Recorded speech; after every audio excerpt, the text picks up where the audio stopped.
روزے کی چھٹی نہ کرنا، اپنے دفتروں سے چھٹی لو پر روزے کی چھٹی نہ کرنا۔ ہاں، بزدل نہ بننا کہ جی بھوک لگ رہی ہے، جی پیاس لگ رہی ہے۔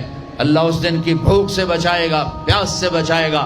عبداللہ بن زبیر آج روزہ رکھتے تھے، 8 دن کے بعد افطار کرتے تھے، 8 دن نہ کھاتے نہ پیتے، مدینے سے روزہ رکھ کے پیدل چلتے اور مکے میں آ کے افطار کرتے۔ 8 دن کا روزہ جسے صوم وصال کہتے ہیں، نہ کھانا نہ پینا۔ اور وہ تو بڑے شیر نر تھے، یہ تو فرض روزہ ہے۔ میرے عزیزو، میرے بچوں بچیوں، روزہ نہ چھوڑنا، روزہ نہ چھوڑنا، روزہ نہ چھوڑنا۔ یہ اللہ کی رحمتوں کا مہینہ ہے، یہ قرآن کا مہینہ ہے، یہ تورات کا مہینہ ہے، یہ زبور کا مہینہ ہے، یہ انجیل کا مہینہ ہے۔ سارا آسمانی علم رمضان میں اترا، تورات رمضان میں، زبور رمضان میں، انجیل رمضان میں، قرآن رمضان میں، ابراہیم علیہ السلام پر چھوٹی کتابیں رمضان میں۔